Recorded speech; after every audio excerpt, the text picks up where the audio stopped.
The master mind Kanshi Ram ಎಂಬ political ಲೆಜೆಂಡ್ನ unsung story. ನಮಸ್ಕಾರ ಗೆಳೆಯರೆ, ಫಸ್ಟ್ ಕನ್ನಡಕ್ಕೆ ಸ್ವಾಗತ. ಇದು ಎಡಿಟರ್ ಸ್ಪೆಷಲ್.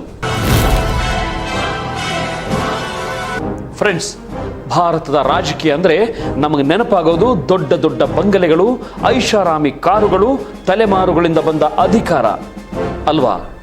ಆದರೆ ಸ್ವಂತ ಬ್ಯಾಂಕ್ ಅಕೌಂಟ್ ಇಟ್ಕೊಳ್ಳದೆ, ಮದುವೆ ಸಂಸಾರ ಅಂತ ಹೋಗದೆ, ಕೇವಲ ಒಂದು ಹಳೆಯ ಸೈಕಲ್ ಏರಿ ಇಡೀ ಭಾರತದ ರಾಜಕಾರಣದ ದಿಕ್ಕನ್ನೇ ಬದಲಿಸಿದ ಒಬ್ಬ ಪೊಲಿಟಿಕಲ್ ಲೆಜೆಂಡ್ ಇದ್ರು.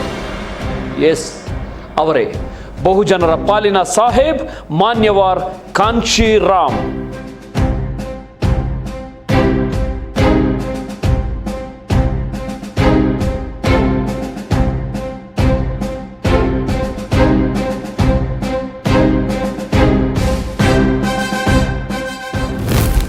ಅವರ ಭಾಷಣದ ಒಂದು ಫೇಮಸ್ ಡೈಲಾಗ್ ಇತ್ತು, ದಲಿತರೂ ಸಹ ದೊರೆಗಳಾಗಲೇಬೇಕು.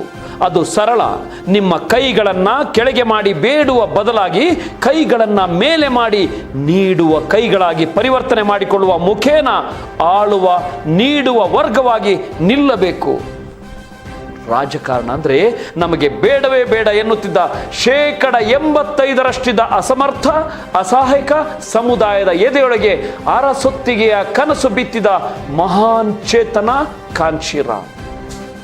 ಉತ್ತರ ಭಾರತದಲ್ಲಿ ಒಂದು ಮೂಕ ಕ್ರಾಂತಿಯನ್ನೇ ಸೃಷ್ಟಿಸಿದ ಈ ಮಾಸ್ಟರ್ ಮೈಂಡ್ ಸ್ಟೋರಿ ಇವತ್ತಿನ ಪ್ರತಿಯೊಬ್ಬ ಯುವಕನು ತಿಳಿಯಲೇಬೇಕಾದ ಎಪಿಕ್ ಹಿಸ್ಟರಿ. ಬನ್ನಿ, ಇವತ್ತಿನ ವಿಡಿಯೋದಲ್ಲಿ ಕಾಂಶಿರಾಮ್ ಅವರ ಜೀವನದ ಆ ಇಂಟ್ರೆಸ್ಟಿಂಗ್ ಮತ್ತು ಹೆಮ್ಮೆ ಮೂಡಿಸುವ ಜರ್ನಿಯನ್ನ ಕಂಪ್ಲೀಟ್ ಆಗಿ ಡಿಕೋಡ್ ಮಾಡೋಣ. ಬಾಲ್ಯ, ಆ ಒಂದು ಘಟನೆ. ಮಾರ್ಚ್ 15, 1934 ಪಂಜಾಬ್ನ ರೋಪರ್ ಜಿಲ್ಲೆಯ ಖರಗ್ಪುರ್ ಅನ್ನೋ ಸಣ್ಣ ಹಳ್ಳಿಯಲ್ಲಿ ಜನಿಸಿದ ಯುವಕ ಕಾಂಶಿರಾಮ್. BSc ಮುಗಿಸಿ ಪುಣೆಯ DRDO ಕಚೇರಿಯಲ್ಲಿ ಉನ್ನತ ವಿಜ್ಞಾನಿಯಾಗಿ ಸರ್ಕಾರಿ ಸೇವೆಗೆ ಸೇರಿಕೊಂಡ್ರು. ಲೈಫ್ ಸೆಟ್ಲ್ ಆಯಿತು.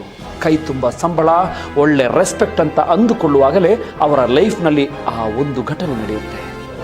DRDO ಮ್ಯಾನೇಜ್ಮೆಂಟ್ ಏಕಾಏಕಿ ಡಾಕ್ಟರ್ BR ಅಂಬೇಡ್ಕರ್ ಮತ್ತು ಬುದ್ಧ ಜಯಂತಿಯ ರಜೆಗಳನ್ನು ಕ್ಯಾನ್ಸಲ್ ಮಾಡಿ ಆ ರಜೆಗಳನ್ನು ಮೇಲ್ಜಾತಿಗಳ ಹಬ್ಬಗಳಿಗೆ ಶಿಫ್ಟ್ ಮಾಡ್ತಾರೆ. ಇದನ್ನು ವಿರೋಧಿಸಿ ದೀನಾಭಾನ ಅನ್ನೋ ದಲಿತ ನೌಕರ ಪ್ರೊಟೆಸ್ಟ್ ಮಾಡಿದಾಗ ಆತನನ್ನು ಕೆಲಸದಿಂದಲೇ ಸಸ್ಪೆಂಡ್ ಮಾಡಲಾಗುತ್ತೆ. ಈ ಘಟನೆ ಕಾಂಶಿರಾಮ್ ಅವರ ರಕ್ತ ಕುದಿಯುವಂತೆ ಮಾಡಿತು. ಅವರು ನೇರವಾಗಿ ಕೋರ್ಟ್ ಮೆಟ್ಟಿಲೇರಿ ದೀನಾಭಾನ ಸಸ್ಪೆನ್ಷನ್ ರದ್ದು ಮಾಡಿಸಿ ರಜೆಗಳನ್ನು ವಾಪಸ್ ತರುವಲ್ಲಿ ಗೆಲ್ತಾರೆ.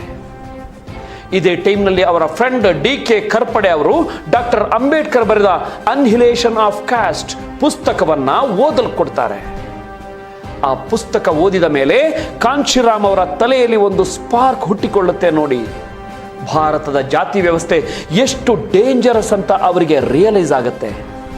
ನಾನು ನನ್ನ ಲೈಫ್ಗೋಸ್ಕರ ಬದುಕಲ್ಲ, ಬಾಬಾ ಸಾಹೇಬರ ಅಪೂರ್ಣ ಕನಸನ್ನ ನನಸು ಮಾಡುವುದೇ ನನ್ನ ಲೈಫ್ ಗೋಲ್ ಅಂತ ಡಿಸೈಡ್ ಮಾಡ್ತಾರೆ. ಯೋಚನೆಗೂ ನಿಲುಕದ ತ್ಯಾಗ ಮತ್ತು ಕಠಿಣ ಪ್ರತಿಜ್ಞೆಗಳು. ಯೋಚನೆ ಮಾಡಿ ಫ್ರೆಂಡ್ಸ್, ಇವತ್ತಿನ ಕಾಲದಲ್ಲಿ ಒಂದು ಸಣ್ಣ ಗವರ್ಮೆಂಟ್ ಜಾಬ್ ಸಿಕ್ಕರೆ ಸಾಕು, ನಮ್ಮ ಲೈಫ್ ಕಂಫರ್ಟ್ ಝೋನ್ಗೆ ಹೋಗುತ್ತೆ. ಆದರೆ ಕಾಂಶಿರಾಮ್ ಅವರು ತಮ್ಮ ಹೈ ಪೇಯಿಂಗ್ ಜಾಬ್ಗೆ ರಿಸೈನ್ ಮಾಡಿ ಅಕ್ಟೋಬರ್ 14, 1971 3 ಕಠಿಣ ಪ್ರತಿಜ್ಞೆಗಳನ್ನು ಮಾಡ್ತಾರೆ. 1, ನಾನು ಮದುವೆ ಆಗೋದಿಲ್ಲ, ನನಗಂತ ಸ್ವಂತ ಫ್ಯಾಮಿಲಿ ಇರೋದಿಲ್ಲ. 2, ನಾನು ಯಾವುದೇ ಸ್ವಂತ ಆಸ್ತಿ ಅಥವಾ ಬ್ಯಾಂಕ್ ಅಕೌಂಟ್ ಹೊಂದೋದಿಲ್ಲ. 3, ನನ್ನ ತಂದೆ ತಾಯಿ ಸೇರಿದಂತೆ ಯಾರ ಮೇಲೂ ನಾನು ಎಮೋಷನಲ್ ಅಟ್ಯಾಚ್ಮೆಂಟ್ ಇಟ್ಕೊಳ್ಳೋದಿಲ್ಲ. ಇದು ಬರೀ ಡೈಲಾಗ್ ಆಗಿರಲಿಲ್ಲ. ಅವರು ತಮ್ಮ ಫ್ಯಾಮಿಲಿಗೆ 24 ಪೇಜ್ಗಳ ಲೆಟರ್ ಬರೆದು, ಶೋಷಿತ ಸಮಾಜದ ಕಲ್ಯಾಣಕ್ಕಾಗಿ ನಾನು ನಿಮ್ಮೊಂದಿಗಿನ ಎಲ್ಲ ರಿಲೇಷನ್ ಕಟ್ ಮಾಡ್ತಿದ್ದೀನಿ ಅಂತ ಹೇಳಿ ಮನೆ ಬಿಟ್ಟು ಬರ್ತಾರೆ. ಅವರು ತಮ್ಮ ತಂಗಿಯರ ಮದುವೆಗೂ ಹೋಗಲಿಲ್ಲ.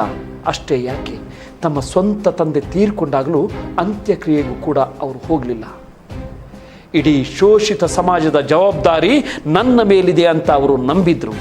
ಬಡವರ ದಲಿತರ ಮನೆಗಳೇ ತನ್ನ ಸ್ವಂತ ಮನೆಗಳು ಅಂತ ಡಿಕ್ಲೇರ್ ಮಾಡಿದ್ರು. ಸಂಘಟನಾ ಚತುರತೆ ಮತ್ತು 3000 ಕಿಲೋಮೀಟರ್ ಬೃಹತ್ ಸೈಕಲ್ ಯಾತ್ರೆ. ಅಂಬೇಡ್ಕರ್ ಅವರ RPI ಪಕ್ಷದ ನಾಯಕರ ಸ್ವಾರ್ಥ ಮತ್ತು ಕಚ್ಚಾಟ ನೋಡಿ ಬೇಸತ್ತ ಕಾಂಚೀರಾಮ್ ತಾವೇ ಸ್ವಂತವಾಗಿ ತಳಮಟ್ಟದಿಂದ ಸಂಘಟನೆ ಕಟ್ಟಲು ಶುರು ಮಾಡ್ತಾರೆ.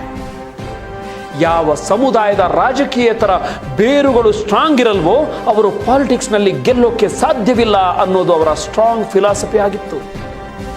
ಅದಕ್ಕಾಗಿ 1978ರಲ್ಲಿ ಬಾಂಬ್ ಸೇಫ್ ಎಂಬ ಬೃಹತ್ ಸಂಘಟನೆಯನ್ನ ಹುಟ್ಟುಹಾಕಿದ್ರು. ಇದರ ಮುಖ್ಯ ಉದ್ದೇಶ ಓದಿ ಕೆಲಸದಲ್ಲಿರೋ ದಲಿತ ಹಿಂದುಳಿದ ವರ್ಗಗಳ ನೌಕರರು ತಾವು ಬೆಳೆದು ಬಂದ ಸಮಾಜಕ್ಕೆ ಮರುಪಾವತಿ ಅಂದರೆ ಪೇ ಬ್ಯಾಕ್ ಟು ಸೊಸೈಟಿ ಮಾಡಬೇಕು ಅನ್ನೋದು. ಆಮೇಲೆ 1981ರಲ್ಲಿ ಬೀದಿ ಹೋರಾಟಕ್ಕಾಗಿ DS4 ಕಟ್ಟಿದರು. ಇವರ ಮಾಸ್ಟರ್ ಸ್ಟ್ರೋಕ್ ಅಂದರೆ 1983-84ರಲ್ಲಿ ಆಯೋಜಿಸಿದ ಎಪಿಕ್ ಸೈಕಲ್ ಯಾತ್ರೆ.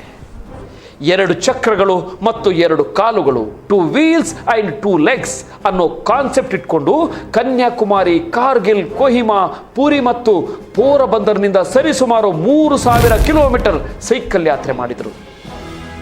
3 ಲಕ್ಷಕ್ಕೂ ಹೆಚ್ಚು ಯುವಕರು ಈ ಯಾತ್ರೆಯಲ್ಲಿ ಭಾಗವಹಿಸಿ ಹಳ್ಳಿಗಳಲ್ಲಿ ವೋಟ್ ಹಮಾರ ರಾಜ್ ತುಮಹಾರ ನಹಿ ಚಲೇಗಾ, ನಮ್ಮ ಮತ ನಿಮ್ಮ ಆಡಳಿತ ನಡೆಯೋದಿಲ್ಲ ಅಂತ ಘೋಷಣೆ ಕೂಗಿದರು. ಬಾಬಾ ತೇರಾ ಮಿಷನ್ ಅಧೂರ, ಕಾಂಚೀರಾಮ್ ಕರೇಗಾ ಪೂರ ಅಂತ ಮೊಳಗಿದ ಈ ಅಭಿಯಾನ ಕೋಟ್ಯಂತರ ಶೋಷಿತರಲ್ಲಿ ನಾವು ದೇಶ ಆಳಬಹುದು ಅನ್ನೋ ಕಾನ್ಫಿಡೆನ್ಸ್ ಬೂಸ್ಟ್ ಮಾಡಿತು. ಸಿದ್ಧಾಂತ ಮಜ್ಬೂರ್ ಸರ್ಕಾರ ಮತ್ತು ಕಾಂಗ್ರೆಸ್ ಬಿಜೆಪಿ ವಿರುದ್ಧದ ಸಮರ. ಏಪ್ರಿಲ್ 14, 1984ರಂದು ಅಂದರೆ ಬಾಬಾ ಸಾಹೇಬರ ಜನ್ಮದಿನದಂದೇ ಕಾಂಚೀರಾಮ್ ಅವರು ಬಹುಜನ ಸಮಾಜ ಪಾರ್ಟಿ ಅಂದರೆ BSP ಸ್ಥಾಪಿಸಿದರು. ಭಾರತದಲ್ಲಿರುವ 85% ಬಹುಜನರು ಒಟ್ಟಾಗಬೇಕು, ಉಳಿದ 15%ಇರುವ ಮನುವಾದಿ ಶಕ್ತಿಗಳನ್ನು ಅಧಿಕಾರದಿಂದ ಕೆಳಗಿಳಿಸಬೇಕು ಅನ್ನೋದು ಅವರ ಟಾರ್ಗೆಟ್ ಆಗಿತ್ತು. ಇವರ ಐಡಿಯಾಲಜಿ ಎಷ್ಟೊಂದು ಕ್ಲಿಯರ್ ಇತ್ತಂದ್ರೆ ಕಾಂಗ್ರೆಸ್ ಮತ್ತು ಬಿಜೆಪಿ ಎರಡೂ ಪಕ್ಷಗಳನ್ನು ಒಂದೇ ನಾಣ್ಯದ 2 ಮುಖಗಳು ಅಂತಾನೆ ಕರೀತಿದ್ರು. ಈ 2 ಪಕ್ಷಗಳು ಮೇಲ್ಜಾತಿಗಳ ಕಂಟ್ರೋಲ್ನಲ್ಲಿವೆ, ಇವರು ದಲಿತರನ್ನ ಕೇವಲ ವೋಟ್ ಬ್ಯಾಂಕ್ ಆಗಿ ಯೂಸ್ ಮಾಡ್ತಾರೆ ಅಂತ ಅವರು ಓಪನ್ ಆಗಿ ಅಟ್ಯಾಕ್ ಮಾಡ್ತಿದ್ರು.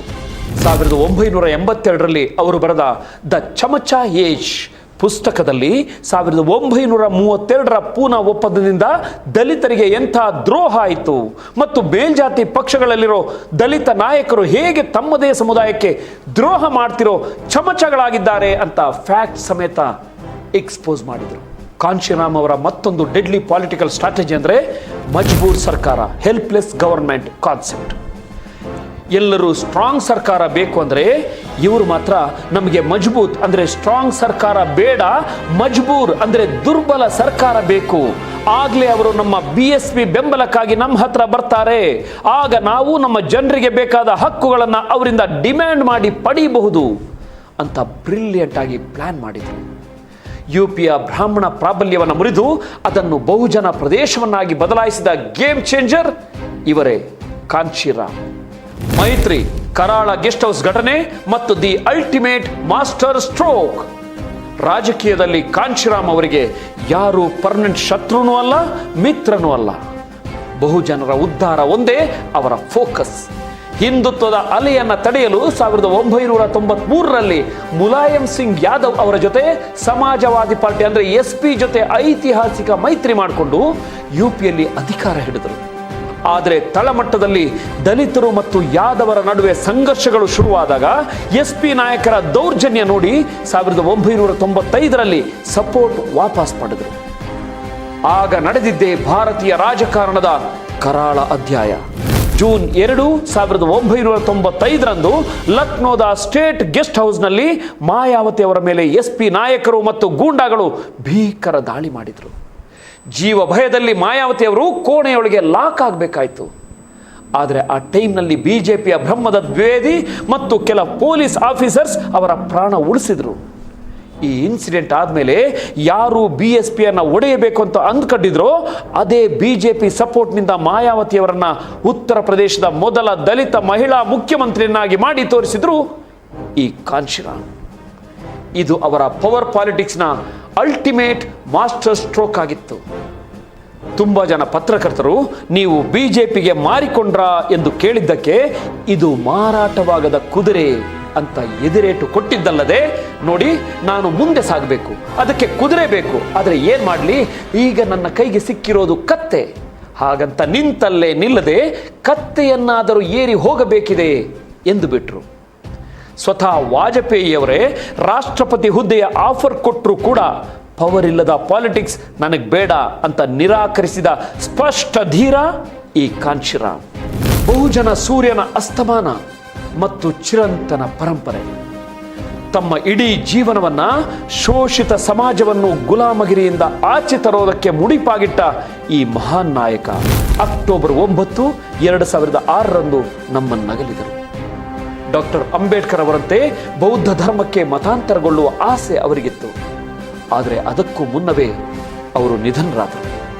ಆದರೆ ಅವರು ಬಿತ್ತಿದ ಬಹುಜನ ಸಿದ್ಧಾಂತ, ಅವರು ಕಟ್ಟಿದ ಆನೆ ಚಿಹ್ನೆ ಮತ್ತು ನಾವೇ ಆಡಳಿತಗಾರರಾಗಬೇಕು ಅನ್ನೋ ಸ್ವಾಭಿಮಾನದ ಕಿಡಿ ಇವತ್ತಿಗೂ ಭಾರತದ ಕೋಟ್ಯಂತರ ಯುವಕರ ಎದೆಯಲ್ಲಿ ಉರಿಯುತ್ತಿದೆ. ಯಾವ ಸಮುದಾಯಕ್ಕೆ ಪುಕ್ಕಟೆ ತಿನ್ನುವ ಅಭ್ಯಾಸ ಆಗಿದೆಯೋ ಆ ಜಾತಿ ಎಂದೂ ಬದಲಾವಣೆ ಬಯಸಲಾರದು ಮತ್ತು ಕ್ರಾಂತಿ ಮಾಡಲಾರದು ಅಂತ ಅವರು ಹೇಳ್ತಿದ್ರು. ಯುವಜನರೇ, ಕಾಂಶಿರಾಮ್ ಅವರ ಈ ಸ್ಟೋರಿ ಬರೀ ಹಿಸ್ಟ್ರಿ ಅಲ್ಲ, ಇದೊಂದು ದೊಡ್ಡ ಇನ್ಸ್ಪಿರೇಷನ್. ನಿಮ್ಮ ಗುರಿ ದೊಡ್ಡದಿರಲಿ, ಹೋರಾಟ ಪ್ರಾಮಾಣಿಕವಾಗಿರಲಿ. ಈ ವಿಡಿಯೋ ನಿಮಗೆ ಇಷ್ಟ ಆಗಿದ್ರೆ ಲೈಕ್ ಮಾಡಿ, ಶೇರ್ ಮಾಡಿ. ಕಾಂಶಿರಾಮ್ ಅವರ ಯಾವ ಸ್ಟ್ರಾಟಜಿ ನಿಮಗೆ ಅತಿ ಹೆಚ್ಚು ಇಷ್ಟ ಆಯಿತು ಅಂತ ಕಮೆಂಟ್ಸ್ನಲ್ಲಿ ತಿಳಿಸಿ.